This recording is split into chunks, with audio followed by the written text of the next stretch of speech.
It's Lee Kelson here from Beach City, and I am here with the main man. Is that right? Are you the main man? Call me that, but there's a lot of people putting this event on. So right. Yeah. So it's a big team effort. Yep, exactly. And we're coming to you from Gush Cloud. Is it the Gush Cloud Lounge, or is it just Gush Cloud? It's the Gush Cloud Industry Lounge. So Gush Cloud, great partner of ours at Vidcon, hosting our industry lounges, and big part of what we're doing here. So we've sort of set up our hub, our base here today. Yeah. I mentioned to you earlier we did 55 interviews across creators and fans and everything. We're going to try and aim for another 50 today, so right. 100 for the weekend, which is pretty cool. So before we go any further, I better introduce you. It's Jim Louderback, CEO of Vidcon. So Jim's been an awesome event so far. Yesterday was fantastic. What's your feeling around expectations, and is it sort of met what you thought it was going to do? Oh yeah, this has been a great event. Look, it's been awesome to be in Australia. We just love it here. We love the people. The response has been great, and across everything we do. We're about the entire ecosystem for the creative economy. So we're creators, we're fans and community, and we're industry. And so each one of those three audiences has been awesome, along with the press. Like you guys have been awesome too. Thanks. So I was fortunate enough to be involved in the early enterprise cloud sort of rollout in this country back sort of in the early 2000s, and I see a lot of similarities with that. The ecosystem hasn't developed. There's a lot of sort of burgeoning industry stuff happening outside of the creator stuff. Is that the vibe you're getting as well? Yeah, it is, but I think one of the things that's interesting about this, and we've seen this happen in media. I've been in media for a long time. I ran magazines. PC Magazine, PC Week, and a bunch of others. So magazines was the printed material that we used to have in the old days, right? Yeah. And actually, the magazines, I've actually, even though I've never been to Australia before this week, PC Week, I had a column in there, and we were in PC Week Australia. So there have been people in Australia that have read my stuff, even back in the old dead tree days of media. But so the thing that's interesting is, you can build a business in online video without having a big infrastructure. I mean, in the cloud world, right? You needed servers, you needed bandwidth, you needed all these things to make it happen, and there were winners and losers. In the creative economy, you just need to be a creator. And you can create and put out on YouTube or Instagram or Facebook or Musical.ly or Snapchat or wherever, and you can even start to get money from it. And then there's the whole aspect of how do you build a business, how do you build your audience. So VidCon is about all of that. But I think the fact is, you don't have to be big. You don't need a lot of capital to get started. You just need your cell phone and a desire to create. So I think, you talk about the creative economy, and that's an interesting one. Mark Cuban recently noted that if he was going to encourage anyone to do a university degree, it would be one in the creative sort of arts, liberal arts area. Because, as we move into this era of artificial intelligence and robotics and machine learning, we're going to see more and more jobs go, and people are going to have to be reliant to build their own job, right? So the creativity and the entrepreneurial side of it, those skills of critical thinking and creativity are going to be paramount to this industry surviving. Would you agree? Absolutely. And I think, look, in the U.S., the number one job that Gen Zs and millennials want is to be a YouTuber and an internet video creator. And in part, that's because it's wonderful. I mean, the older you are, you play, I want to be a footy star, I want to be this or that. Right? I had never had the ability to be a sports star, but you and me both. Yeah. So let's be clear. Yeah. But that aspirational stuff is great. But I mean, when you think about liberal arts, if you learn about a lot of different things, and learn about critical thinking and creative thinking and the ability to pull stuff together and the ability to reach out to audiences and be authentic, there are a lot of things you can do in your career to build that out. So I think Mark's absolutely right. The engineering and scientific stuff is great as well, but more and more with AI and robotics, they'll take off more of the things that, that you have accountants now. We might not need a lot of accountants in the future. I mean, we're going to need some, but I think. Well, I think that's the type of job that I can see is going to disappear, because anything that's got a logical sort of structural process around it that doesn't need critical thinking. So anything that's logic can be automated, right? And anything that's not can't be. Well, look at stockbrokers, right? Look at stockbrokers and financial and finance managers and investment managers. There are services out there that are as good or better than what they're doing, whether it's Wealthfront or Betterment, a couple of others as well, that basically are putting the need for a financial advisor, those jobs, which are lucrative and valuable and created a lot of value for people, may not be needed in 5 years. So it's not just the cab drivers and the lorry drivers and people like that. It's moving up the not intellectual, that's the wrong way to put it, but it's moving up the chain a little bit. Into the professional sort of area. And I think my other observation, and I'd be interested to see what you think about this, is that the Gen Z millennials that I see coming through now aren't aspiring to go through this linear sort of structure of education and then get a corporate job, right? Mm-hmm. I mean, we see all these really individual, unique people here, and I mean, we're all about live different, be different. Yep. So celebration of your individuality, rather than sort of, I guess it's almost institutionalised through our education system. Yeah, and really it's about engaging, connecting, and transforming, right? And we see a lot of that change the world, engage with people, connect with them, and and it's not a linear path.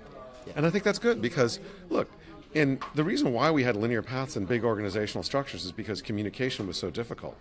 And so the reason why you have a hierarchy at an organization with the president at the top and then, cascade down with middle managers is because communication was so hard from the bottom up and the top down.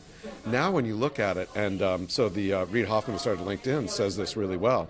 It says, the most important thing for you in your business life is not your boss or your company, it's the people you know. So you've got to build up your business graph, build up the people you know in those relationships because that's what's going to move your career forward. It's not your boss or your boss's boss. And that's a radical transformation, and that's because you can now communicate with all these people directly. Yeah. So I'm guessing you're sort of a Gen X guy. Certainly not baby boomer, I don't think, but I'm a Gen X. And I did a talk with some sort of Gen X baby boomers the other day, and one of the things that fascinated me was they went, we get it. Everybody's watching it. We get it. There's all these people out there making content and video content. How do you make money out of that? Well, look, I think about media in general and traditionally. So media has always been about building large audiences around types of content as a proxy for audience, right? So you have a news show as a proxy for a certain sort of audience. Footy is a proxy for a certain sort of audience. So there are all these different proxies. But that's going away. You don't need that anymore. As a brand, you can reach out directly through Facebook and other things directly to audiences. So how do you do that in a way where you can engage people naturally with what you want to do? That's where online video comes in, because if you're a creator and you have a group of people that love you, that engage with you in your community there, for a brand, coming in and being part of that and embracing it and accepting it and driving value through it is much more valuable and a much better way to reach people than, say, using a footy game or using a reality TV show as a proxy for an audience. And so, interruption advertising also is dying, right? The idea that you're going to watch an ad so that you can watch your show. I mean, everybody under a certain age is using ad blockers, is doing this. Right. I mean, I reviewed the first digital video recorders when they came out in like 99, 2000, and I was like, you mean I don't have to watch TV ads anymore? This is awesome. And I was working at a TV network. Right. So that's just not going to stop. Yeah. So I too came out of the sort of that media business in the 90s, and I remember saying to one of my old mentors, this Google stuff's really cool. You can actually pinpoint your audience and you can see what's going on, and it's really. I was really excited about it. And he was an old school media guy, and he's like, why would we want to tell our customers that? Like, we don't want to give them stats, for God's sake. We want to keep that smoke and mirrors around it, right? This is very transparent, the way that we see the viewers and the audience, isn't it? Yeah, it is. And I think the transformation that we're seeing happening, we actually had a guy here from Southwest, Australian, but he's transformed Nike, he's transformed Google Daydream. And he says brands are moving from the sort of static experience that we tell you, it's our brand and we tell you what it is, to experience. And it's like you're about an experience and your brand has to be involved and engaged, but it's not a brand, it's an experience, and you don't own it. You share it, you put it out there, but your customers, your community define your brand, and your brand is an experience. That's radically different than saying, I'm making a widget, and I'm going to sell a widget, right? Exactly, and this is what I am, and this is what I expect you to think of me in terms of a brand. Yeah, I remember in the early days of Twitter, it was like 9 years ago, went and did I think Unilever, the big multi-product company, household products. They had this big, basically it was a summit. They got all their brand people together, and they're like, there's a new world with people from Twitter and people from YouTube and us, Revision 3, the company I was running then. And I remember talking to the person from Promise Margarine and the brand manager, and he was like, what? I got to let my brand go. I can't tell people who we are anymore. And it's like, no, your audience is going to tell you. You've got to communicate and create an engagement with them.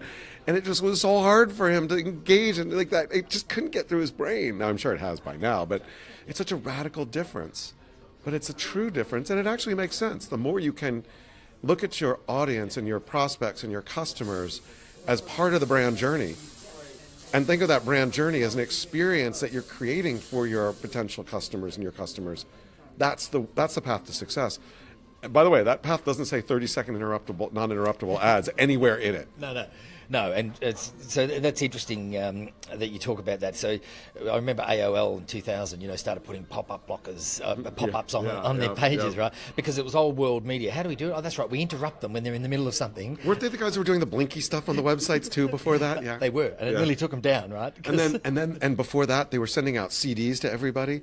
We did magazines, and we'd had their CDs on the cover of our magazines for AOL. I remember one person I worked with. Sorry, I totally derailed your question. Right. Yeah. There were millions and millions, billions of these CDs. She actually, for an awards show, actually made a dress out of all the CDs from AOL. So, yeah. So I think something that I've been learning over the last 3 or 4 months while we've been doing Beach City is that it's all about that having a conversation rather than sort of the one-way street. Right. Exactly. And authenticity. We get that the guy in the suit behind the news desk we get that that's all fake, right? It's prefabricated.